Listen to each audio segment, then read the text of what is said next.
préparer une attelle de type Tomine, type Intrinsec Plus, donc qui s'applique sur la face antérieure de l'avant-bras. Donc l'attelle va se mettre en position sur la face antérieure de l'avant-bras, donc je mets le patient la paume vers le haut.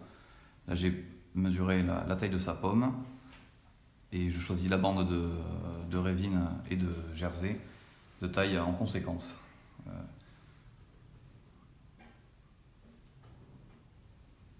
Donc là je vais couper mon jersey, toujours pareil, je suis un petit peu généreux sur la longueur parce que c'est pas grave, ça se replie le jersey.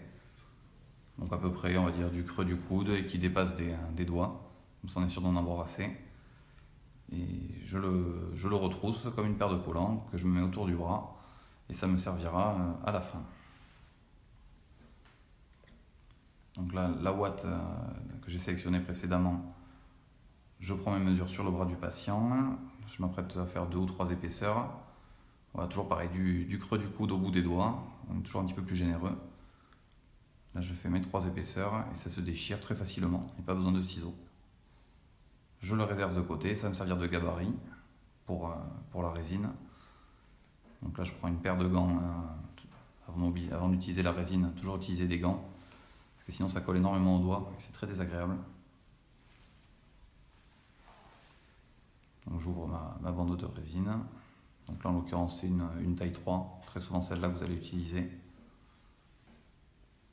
Je replie bien le bord de la bande pour éviter, c'est une zone ça peut être hyper abrasif quand ça consolide et ça risque de blesser le patient.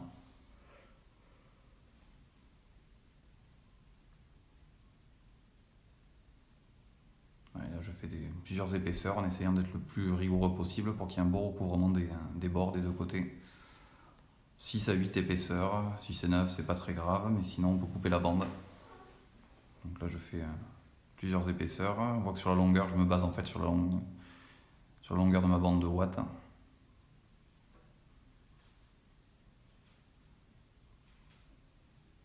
Donc une fois que j'ai déroulé la résine, quand je la mets, vraiment je tire pas dessus parce que ça se rétracte sinon ça fait rebiquer sur les côtés et puis finalement mon attelle fait plus du tout la bonne taille au moment où elle durcit. Donc j'essaie vraiment de la déposer.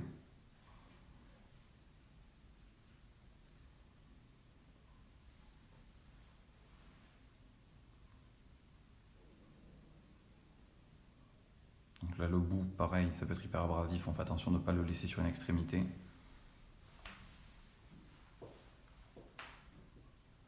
Là je me saisis de mon attelle par les 2 extrémités que je ne lâcherai plus. Je l'immerge complètement dans de l'eau froide. L'eau froide c'est celle du robinet, mais surtout pas chaude, parce que sinon ça durcit plus vite. Et ça demande une expertise franche dans le geste. Je la pose humidifiée sur l'abceau et du plat de la main, je chasse l'eau qui est à l'intérieur. Je la dépose sur mes bandes de ouate que j'avais préparées. Et le jersey que je m'étais mis autour du bras, c'est à ce moment-là que je vais le dérouler autour de mon attelle. Donc là je sors le pouce pour tenir le jersey. C'est plus pratique. Et une fois que la résine est dans le jersey, que je suis plus en contact direct, je vais pouvoir enlever les gants. C'est plus facile pour manipuler. Donc là mes bandes de Nilex qui vont me servir à tenir l'attelle quand elle va être en place. Donc je la dispose sur l'avant-bras du patient. Là je retrousse un petit peu le bord dans lequel il n'y a que du jersey de la ouate pour vraiment sentir le bout de ma résine. Quand il plie les doigts comme ça me permet vraiment d'identifier la première phalange. Et j'applique ma première bande Nilex autour de l'attelle.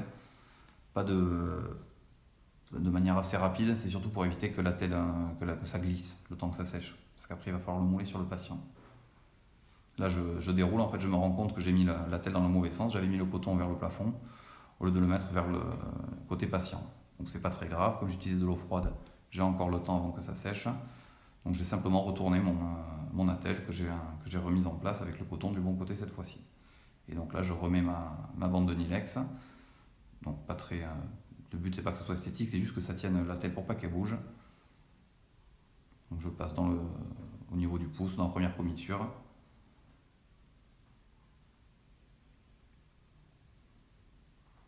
Et donc là c'est pas besoin de scotcher, il suffit juste que je la bloque, l'extrémité de la bande je la mets dans un repli.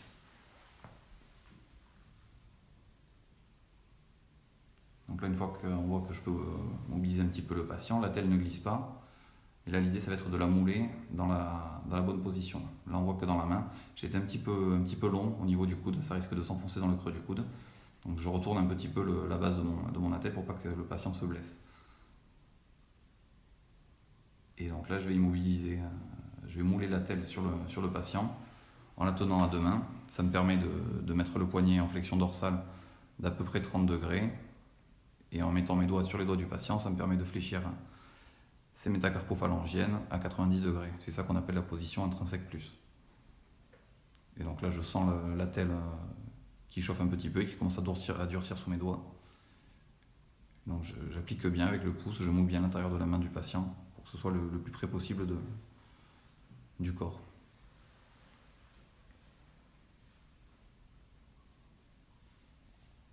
Et donc là, ça a commencé à durcir, ça bouge plus.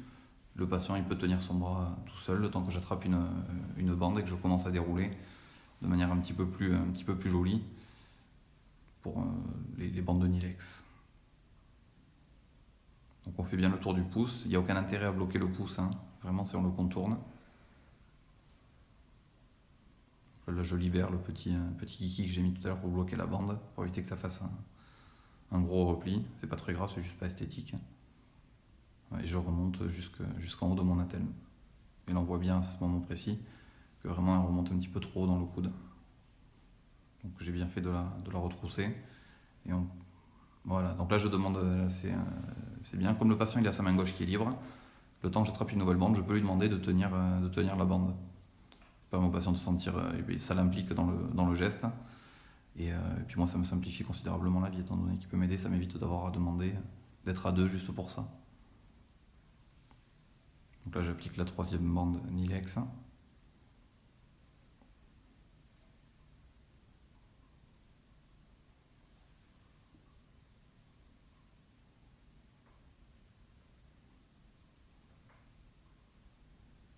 Et là pareil, je demande au patient de me tenir l'extrémité de la bande le temps que j'attrape le rouleau de scotch. Ouais, que j'y mette une ou deux bandes de scotch pour tenir l'extrémité de la bande.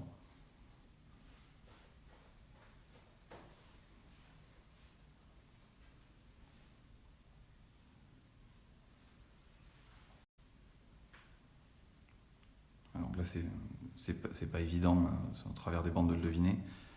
Donc là, je réexplique au patient, je remonte que la position intrinsèque plus, c'est flexion dorsale du poignet de 30 degrés et les métacarpophalangiennes pliées de 90 degrés environ, entre 60 et 90.